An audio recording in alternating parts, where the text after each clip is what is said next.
জন্য করলে কাজটা চাপ দিত, গ্যাঞ্জাম থাকতো। কি সাথে তো ওকে তো বউ নাকি? প্রথমে আমার ওয়াইফই ছিল স্যার, পরে ডিভোর্স হয়, পরে আবার বিয়ে করতে চায় আর কি। এছাড়া স্যার 22 লক্ষ টাকা ঋণ আছে মাথার উপরে, এটা বাস্তব স্যার। সব এভারেজ মিলিয়ে স্যার। কিভাবে? স্যার প্ল্যান করিনি স্যার, এটা হঠাৎ করে হয়ে গেছে ওই দিন সকালবেলা। সকাল থেকে না স্যার, আগের দিন বাসায় যায়নি, এর জন্যই মানে যে খালি ওই জায়গায় থাকো, আমার কাছে আসো না কেন, এই সব বিষয় নিয়ে আগে থেকেই মানে ঝগড়া বেরো। পরে হাতাহাতি হয়েছে, এক পর্যায়ে মানে গলায় গামছা ই করে দিছি। পরে দেখি যে হয়ে গেছে, পরে ওই সব মিলে আর কি মাইরেই ফেলাইছি। ও সাইডেরটা দেখে ফেলাইছিল আর কি স্যার। নাম কি? নুপুরি। পরে ওকেও মেরে ফেলাইছে। বাড়ি বাগেরহাট। কোন থানা? মডেলগঞ্জ। গ্রাম? গোয়ালবাড়িয়া। আব্বার নাম? মোহাম্মদ ওসমান আলী হাওলাদার। মার নাম? সুফিয়া বেগম। কিভাবে কি করলি কত একটু? ঝামেলার কারণে, ঝগড়াঝাটির কারণে মারতে চাইনি স্যার, হঠাৎ হয়ে গেছে। কিভাবে মারলি কিভাবে? গলায় গামছা দিয়ে ফাঁস দিয়ে। তারপরে তারপরে লাশ কাইটা ফালাই দিচ্ছে স্যার। বাচ্চা বাচ্চাও এভাবে মেরে ফালাই দিচ্ছে। কিভাবে কাটছিস এটা? আর মারছিস কিভাবে? ওই গলা টিপে। গলা টিপা? আরেকটা মেয়ে ছিল যে, ওর নাম কি? নুপুরি। নুপুরে কিভাবে মারছিস? ও গলায় গামছা দিয়ে।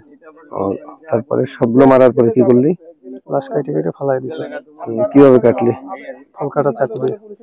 কোথায় ফেলায় কাটলি? কোথায় ফেলায়? বাথরুমে বসে। ওদের কাপড় ছিল না গায়ে? ছিল। কাপড়ে রক্ত নেই? না, কাপড় খুলে তারপরে বাথরুমে নিছি।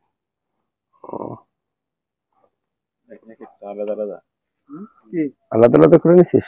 হ্যাঁ। এই তোমরা ইন্টারভিউশন কি স্যার ওই যে ওইখান থেকে কয়টা বাজে ফেলাইছেন এটা? দুপুরবেলা কি দিয়ে আসছেন? সিএনজি দিয়ে পর্যন্ত আসলাম, এখানে হাইটে আসছি।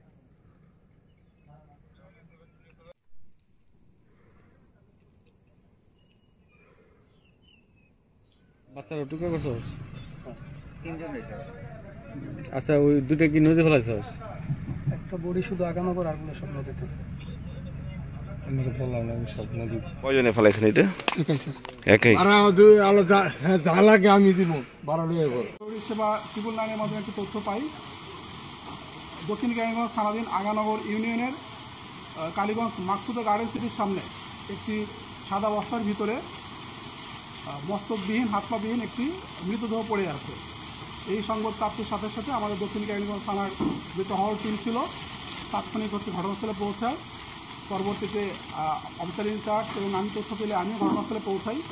ঘটনাস্থলে পৌঁছানোর পরে তাৎক্ষণিক হচ্ছে গিয়ে আসলে মৃতদেহর যেহেতু ছিল না, কোনো অবয়ব ছিল না, এই জন্য মৃতদেহ পরিচয় শনাক্ত করা যায়নি। আমরা পরবর্তীতে আমাদের ঊর্ধ্বতন কর্তৃপক্ষের সাথে কথা বলে সিআইডি টিমকে অবগত করে সিআইডি টিম ঘটনাস্থলে আসে। তারা তাদের হচ্ছে গিয়ে কার্যক্রমগুলো সম্পন্ন করে। পরবর্তীতে আমরা আমাদের ঢাকা জেলার মান্যবর পুলিশ সুপার জনাব মোহাম্মদ আনিসুজ্জামান স্যারের সার্বিক দিক নির্দেশনায় এবং অতিরিক্ত পুলিশ সুপার জনাব মোহাম্মদ ফাইলুল আলম স্যারের পরামর্শে আমি হচ্ছে গিয়ে দক্ষিণ কেরানীগঞ্জ থানার একটা চৌপাশ টিম গঠন করি। যে টিমের ছিল এসআই ফরহাদ, এসআই জুলফিকার, কামরুল সহ এবং অন্যান্য ফোর্স সহ আমরা একটা টিম গঠন করি।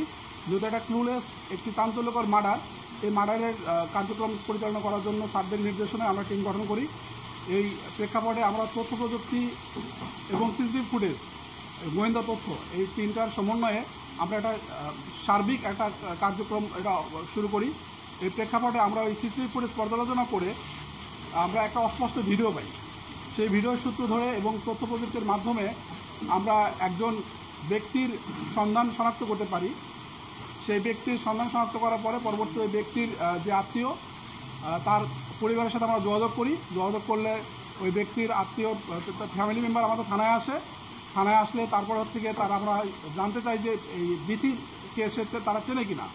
পরবর্তীতে বলে সে হচ্ছে গিয়ে বিগত 3-4 দিন ধরে তার ফোনটা বন্ধ, এবং তারপরে আমরা আমাদের ছবি, আমাদের যে ছবি ছিল ছবিটা তাকে দেখালে সে শনাক্ত করে হ্যাঁ এটা তার বোন।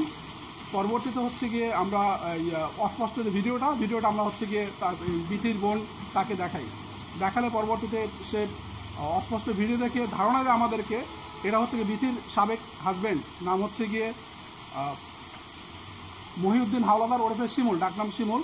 বলে এটা সে হতে পারে, এই ধারণার প্রেক্ষাপটে আমরা হচ্ছে গিয়ে মহিউদ্দিন হাওলাদারের কে আমাদের হেফাজতে নেওয়ার উদ্দেশ্যে আমরা বাইরে অপারেশনাল টিম প্রেরণ করি এবং সেই প্রেক্ষাপটে আমরা মহিউদ্দিন হাওলাদারকে কদমতলী থানাধীন এলাকা থেকে আমরা আমাদের হেফাজতে নিই।